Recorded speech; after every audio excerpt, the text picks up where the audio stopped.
nós recebemos a justificativa, né, de um aluno e ele pediu para a gente avaliar para saber se está no caminho, né, se precisaria ajustar alguma coisa ou se da forma como estava legal.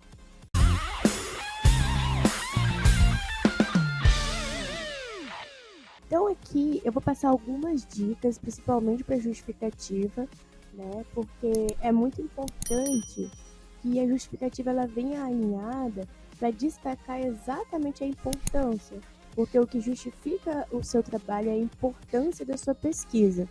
Então aqui no Monográficos a gente tem um modelo de justificativa e ele estrutura-se em 3 parágrafos. O primeiro parágrafo é solicitado o panorama do tema, no segundo pede para o aluno destacar a importância do tema e no terceiro trazer a justificativa em si. Então, falando de forma resumida, o panorama do tema é um contexto geral sobre o tema do trabalho. Então, eu vou falar de um modo geral sobre a minha temática, né? No caso aqui do aluno, se a gente observar pelo exemplo, seria apenas um parágrafo, já seria suficiente. Aqui ele trouxe 2, trouxe esse parágrafo e trouxe mais um com uma citação. Nos elementos iniciais, como justificativo, objetivo, delimitação do tema, não é obrigatório trazer citação. A citação ela só vem no caso do orientador pedir. Então, se seu orientador pediu, ok, pode manter a citação. Mas caso ele não tenha pedido, é aconselhado a remover, porque tem um momento correto de trazer a citação, que seria, no caso, no referencial teórico.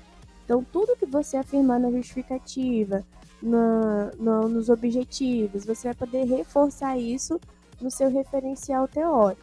Então, caso o orientador tenha exigido, eu aconselharia a juntar essa frase com o parágrafo de cima. E aqui a gente pode observar que ela inicia o texto e para aqui no ponto não tem uma continuação. Para ser considerado parágrafo, tem que estar igual a essa estrutura aqui de cima. Iniciei, tive um ponto final e concluí com mais uma frase, que é considerado um parágrafo. Mas como aqui está um parágrafo solto, é importante fazer a junção. Outro detalhe desse parágrafo é que aqui o aluno começou com um APUD. O APUD significa citação de citação. É quando eu entro no livro, por exemplo, vou pegar os exemplos que ele tem aqui, né? Eu entrei no livro do Damo e ele citou o Silva, um exemplo. Então, isso é um APUD, que eu não tive acesso ao Silva. Aí, esse tipo de citação, ela enfraquece a pesquisa do aluno. Porque o orientador interpreta como se o aluno pegou a primeira citação que viu na frente e colocou no trabalho. Então, é muito importante evitar o APUD para não enfraquecer a sua pesquisa. Então, no caso de ser uma citação muito relevante, é aconselhado você entrar no livro original, né, fazer a leitura e trazer informação. Caso você não tenha encontrado o livro original, essa foi sua única fonte, né, você tenha um argumento para passar para o seu orientador, o motivo de você colocar um APUD, aí você pode trazer. E reforçando que o APUD, ele não é aconselhado usar muito. Por isso, utilize no máximo 3 APUDs em todo o trabalho. Tá bom? Então aqui o foco seria só falar sobre o tema mesmo, trazer a temática aqui, trazer, no caso, o panorama do tema de forma resumida, não precisaria de citação, é só seguir fielmente o exemplo, igual nesse exemplo aqui. Nós temos, né, o texto sem nenhuma citação, seguir o exemplo, seu orientador vai aprovar tranquilamente. Mas como eu mencionei também, tem orientador que pede citação nesse início, então se foi o pedido do orientador, pode manter. Caso o orientador não tenha pedido, eu até aconselharia remover esse trecho que está grifado aqui, porque ele veio uma citação com APUD, né? E aí não seria muito legal permanecer. Então, próximo parágrafo pede para destacar a importância. Aqui, nesse parágrafo, começou, né? Ao longo dos anos, as modalidades esportivas vão evoluindo, porque pesquisas são desenvolvidas em busca, por exemplo, de estudar o desempenho do atleta de categoria de base, quando este tem sobre seus ombros a responsabilidade de conciliar a carreira de atleta com a vida de estudante para que futuramente esse atleta se desenvolva fora do campo ou da quadra perante a sociedade. Então aqui, para que ele se desenvolva, né, isso mostra-se uma importância do tema. Aí aqui vem o desejo de escrever sobre este trabalho. O desejo eu acho que não seria legal, sendo que ele pede a importância, né? Então, algo como reformular essa frase para, ao invés do desejo de escrever esse trabalho, algo como a importância ou a relevância deste estudo. Aí continua o restante, né? A relevância deste estudo vem da necessidade de estimular cada vez mais ações. Eu aconselharia tirar o desejo de escrever sobre este trabalho. Outra afirmação, né? Se o seu orientador pediu para colocar o desejo de escrever, por exemplo, pode manter. Mas eu aconselharia colocar a relevância desse estudo ou a importância deste estudo, já que o próprio bloco pede para destacar a importância, né?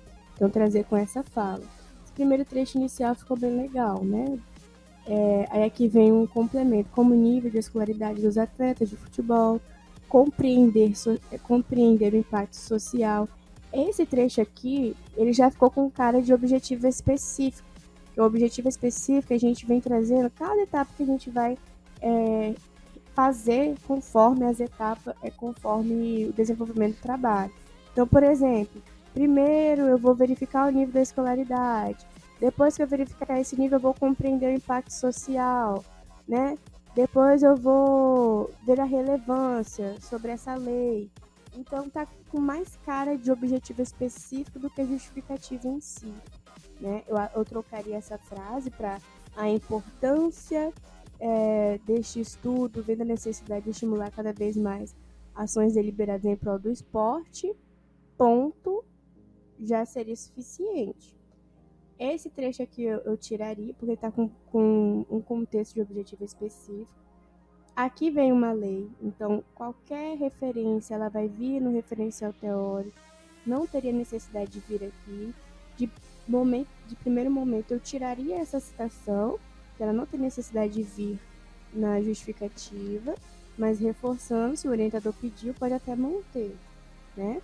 E aqui tem mais um parágrafo. A partir desse processo de análise de literatura, buscamos. Como é uma parte inicial, pode ser que o orientador deixe falar na primeira ou na segunda pessoa, né? Mas não é aconselhado. É preciso que o aluno fale sempre na terceira pessoa. Então, ao invés de buscamos na teoria, buscou-se, né? Buscou-se nas teorias sobre o tema central, compreender os desafios. Aqui está com cara de objetivo geral, não está com cara de justificativa. Compreender os desafios da formação, também na condição do aluno, né? Aqui tem para melhor explorar o assunto, abordaremos questões relacionadas à vida social, e está mais num contexto de objetivo do que justificativa. Aqui o foco era só falar a importância mesmo, destacar a importância. Por que é importante eu tratar sobre esse assunto? E veio aquele trecho aqui, né? Vem da necessidade de estimular cada vez mais ações deliberadas em prol do esporte. Isso aqui já trouxe a importância. O que veio aqui, os excedentes, pode remover, né? Não teria necessidade. Esse aqui ficou com cara de objetivo, talvez não precise de citação. E esse trecho aqui também ficou com cara de objetivo específico. Específico, geral e citação, né? Então tudo que eu grifei aqui, ó, pode ser tranquilamente removido, porque não tem a necessidade de vir aqui, a menos que o orientador tenha exigido. Avança e pede a justificativa. Dentro da justificativa tem que ter esse contexto aqui, ó. Em uma frase apenas falar o porquê, o que, quem e a base, que ficaria um texto parecido com esse aqui, ó. O que impulsionou a realização desse trabalho foi entender que o processo de mudança, né? Então falar por que é importante você fazer esse trabalho, o que justifica o seu trabalho. Aí aqui veio também um trecho muito grande, veio uma citação com a PUD, veio uma pergunta, onde será que enquadra o lugar da escolarização de jogadores de futebol, né? Que essa pergunta ela tá com um sentido um pouquinho de problemática, né? Não é exatamente uma problemática, mas está nesse contexto, né? Então, compreende-se então a necessidade de trazer a proposta de pesquisa que contribuam para construir por meio da ciência, subsídios na questão sociocultural dos atletas e seus familiares. Como exemplo prático, a diminuição da evasão escolar é fator importantíssimo para a construção do saber crítico, racional, intelectual, social e moral para esses jovens, que ainda estão em fase de reflexão sobre o futuro dependendo diretamente da orientação dos pais, professores, profissionais do clube. Tá, ponto. Aqui, ok. Aí o restante. De acordo com Oliveira e Brita, muitos alunos esperam que o estudo possa melhorar as condições de vida, né? E aí vem a perguntinha, tudo que eu mencionei anteriormente. Não teria muita necessidade. A justificativa é a relevância, né? O porquê que você está fazendo esse estudo. O que você vai, né? Digamos, utilizar. Quem vai ser a pessoa que você vai beneficiar? Aqui mencionou perfeitamente. E seria aqui, no caso... Cadê? Deixa eu encontrar aqui. Os alunos, né? Que vão participar dessa escolinha. Então, quem temos? A base. Qual base que você vai usar, né? Base nos princípios ali, por exemplo, a gente tem do marketing. Eu sei que sua base seria a lei. Então, aqui esse trecho ele está até compreendendo algumas necessidades que tem que ter na justificativa. O porquê, deixa eu ver aqui, compreende então a necessidade, aqui ó, trazer a proposta de pesquisa que contribui para construir subsídios da questão sociocultural, né? Então, esse trecho que está respondendo muito bem, até aqui está ótimo. O demais, se o orientador não exigiu, eu aconselho que delete. Então, essas são as minhas dicas, né? Na justificativa, o aluno pode trazer com suas próprias palavras, trazer a sua ideia, destacar a importância, mostrar o contexto do seu tema. Não é obrigatório trazer citações, só se o seu orientador exigir mesmo. Então, se você gostou desse vídeo, conhece algum amigo que está nessa fase de elaboração do trabalho, está montando a justificativa agora, está começando o trabalho agora, não sabe o que precisa ter na justificativa, o que precisa destacar, compartilhe esse vídeo com ele, né? Que eu tenho certeza que esse vídeo vai ajudar ele a evitar cometer também esses detalhes, né, esses ajustes, para ele não precisar fazer esses ajustes depois. Vejo vocês nos próximos vídeos. Coloque alguma dúvida sua no comentário que pode ser o motivo de um próximo vídeo no nosso canal. Bons estudos!